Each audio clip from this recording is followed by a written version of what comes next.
welcome back.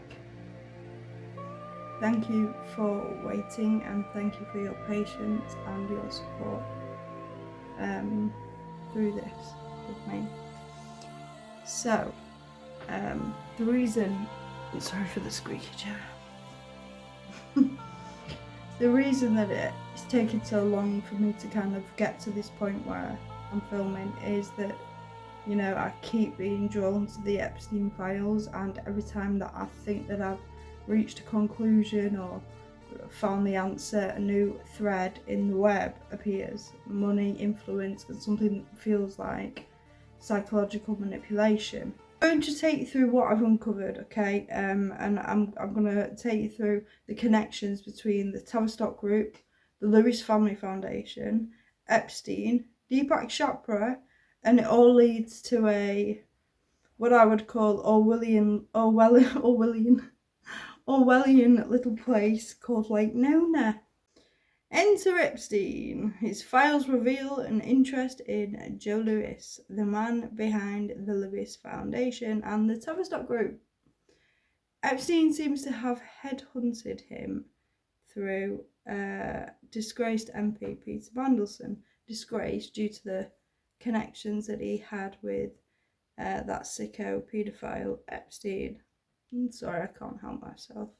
Anyway, Epstein basically invests in the Lewis Family Foundation, but what he's actually doing is he's investing in the Tavistock Group. Interesting, right? And he's doing this through a gentleman called Joshua Levy. Now, Joshua Levy, he's like a financial advisor. And interestingly, Epstein hires him and his partner to basically set up hedge funds. So I'll go into that more in a sec. So along with this, the files reveal that one is interested in Joe Lewis, who is the head of the Lewis Family Foundation and the man behind Tavistock.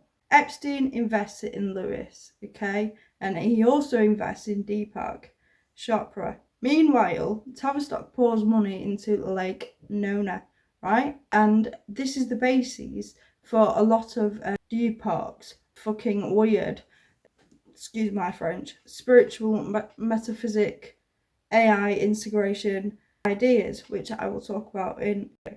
Anyway, so Joshua Levy, the financial advisor, I don't know the name for these things. I'm not a bloody accountant and I never will be. But Joshua Levy, he's actually on the board for the Tavistock Group. If you go to their website, you will see him right there above Charles Lewis. Now, Charles Lewis is Joe Lewis's son, because I found this fascinating, this bit. Joe Lewis was actually he was caught up in quite a big scandal because Tottenham owner Joe Lewis has been indicted in New York for allegedly orchestrating an insider trading scheme. Prosecutors claim Lewis exploited his access to corporate boardrooms by passing tips about companies to friends and associates, enabling them to earn millions of pounds of profit. Lewis, who's worth £6.1 billion according to Forbes magazine, bought a controlling stake in Tottenham from Lord Sugar in 2001 for £22 million. He's the founder and primary investor of Bahamas-based investment firm Tavistock Group. Lewis has been charged on 16 counts of securities fraud and 3 counts of conspiracy for alleged crimes spanning 2013 to 2021. Today I'm announcing that my office, the Southern District of New York, has indicted Joe Lewis, the British billionaire, for orchestrating a brazen insider trading scheme. We allege that for years, Joe Lewis abused his access to corporate boardrooms and repeatedly provided inside information to his romantic partners, his personal assistants, his private pilots, and his friends. Those folks then traded on that inside information and made millions of dollars in the stock market, because thanks to Lewis, those bets were a sure thing. Now, none of this was necessary. Joe Lewis is a wealthy man, but as we allege, he used inside information as a way to compensate his employees or to shower gifts on his friends and lovers. That's classic corporate corruption. It's cheating. And what's interesting to me is that he was personally pardoned by Donald Trump. Hotspur owner Joe Lewis is set to receive an official pardon from United States President Donald Trump. Lewis, who handed ownership of Spurs to the Lewis Family Trust in 2022, was fined £4 million after pleading guilty to insider trading. Take that what you will. So anyway, going back to the Tavistock Group, you go on the website, you'll see Joshua Levy. And then if you want to go into the Epstein files and search for Joshua Levy, you will see that Epstein hired him and his partner Michael Fowler. Just a little side note here, as I was editing, I noticed that Joshua Levy's name has actually been redacted from the emails when you open them. But when you search the files, you can see them in the heading CC Joshua Levy. That's hidden when you open the file. Now, in an email between Michael Fowler and Epstein, they talk about setting up a hedge fund, and they actually use an example of Joe Lewis and Donald Trump in regards to this, which is just like, I mean, what more evidence do you need than that? So, the Tavistock Group is basically, at the moment, their investments are based on Lake Nona and,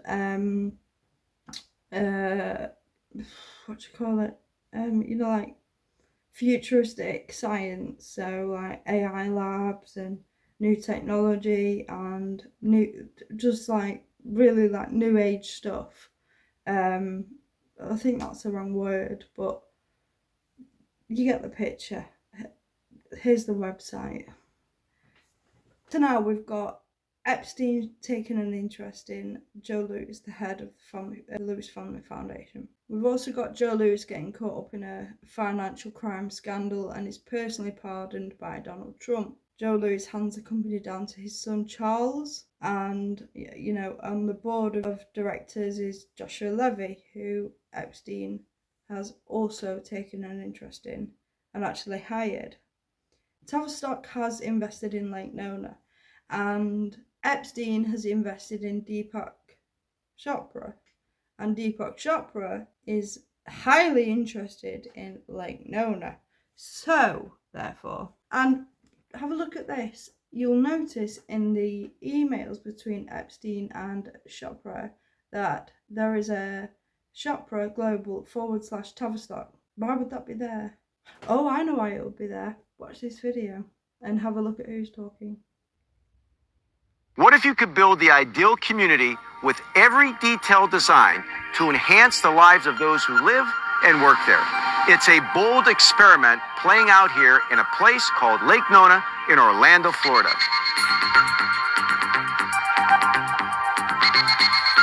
Lake Nona is an 11 square mile city built from scratch. 11 square miles of an integrated, highly collaborative community that's anchored by these clusters of excellence in science, sports, and education, with an underpinning and a foundation of technology running through it. And we've designed it from the ground up. That means homes, schools, universities, commercial, Hotels, restaurants, hospitals, sports facilities, shopping centers. all built to complement each other with the goal of creating the perfect city of the future. Moving on.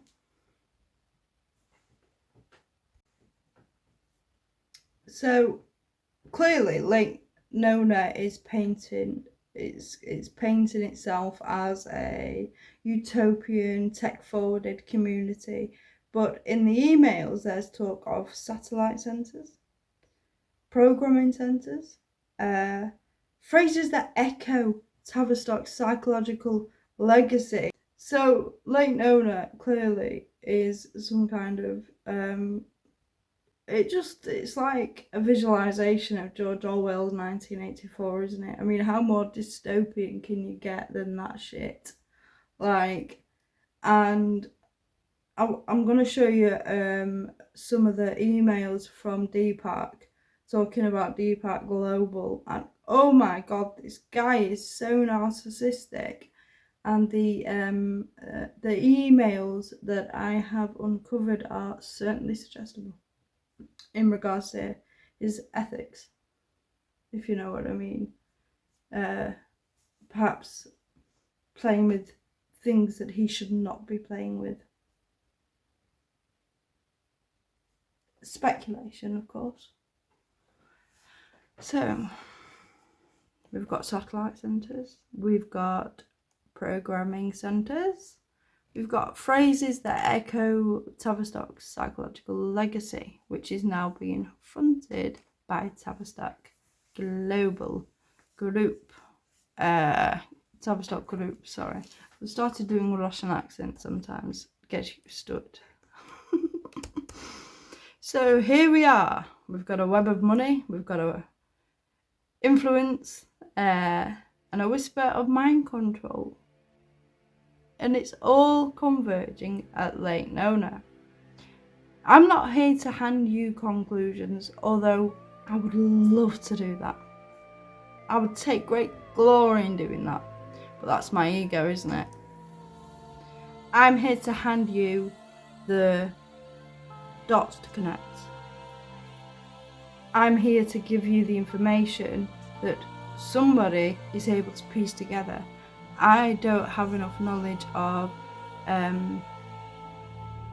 financial systems and things like that to really follow the paper trails. But what I have connected through the diagram here is a link between Tavistock, the Lewis Family Foundation, Lake Nona, and it all leads back to Epstein. Now, there's a lot of conspiracy theories going around at the moment, and I'm not really into being a conspiracy theorist anymore. For the simple fact that, you know, people don't take theories seriously.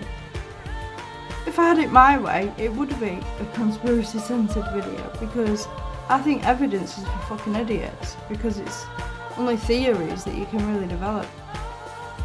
If you required evidence for everything, we could be living in complete and utter doubt of everything, wouldn't you? Like, oh, I can't see the wind, maybe it doesn't exist. My personal opinion. So, anyway, I'm accommodating, aren't I? I'm evolving, I'm expanding, whatever. Maybe it's the Lord of Grief. Now I'm boasting. But that's just a side hint, I'm not Bob off the street. But, you know, I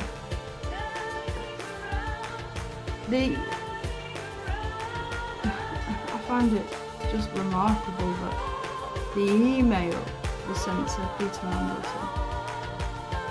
I find it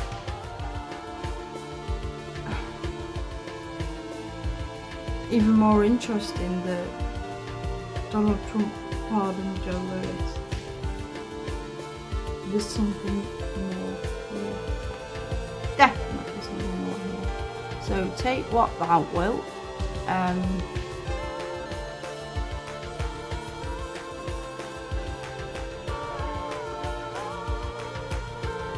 I've got to cut an end to it at the end of the day because it's touching 6 o'clock and, you know, I'm a mum. This is the one night off that I get a week, so I'm only just getting used to this shit. It takes ages, but I'm getting there. We'll get there. We're on this journey together. Look, at the end of the day, if you like what you see and if you want to support me in my investigations and in exposing truth, please do support what I'm trying to do. I'm not going to ask you to like and subscribe and comment because it makes me want to be sick when other people say that. So I'm not going to do that. But I'm saying if you do enjoy it, if you are watching it, then help the algorithm. So.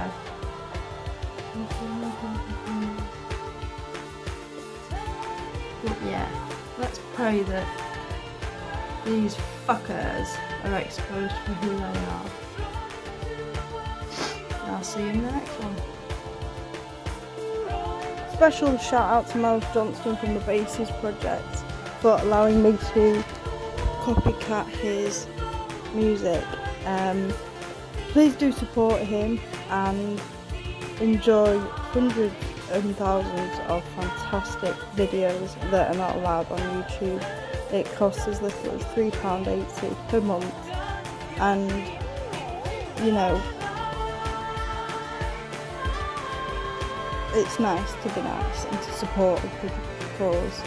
Also, if you are interested in the music, then please head over to Bandcamp and have a look at some of Nick Ashron's music. You can purchase it for personal use, but it is subject to copyright. He's a fantastic composer. And with that, I'll say good night and I'll see you in the next one.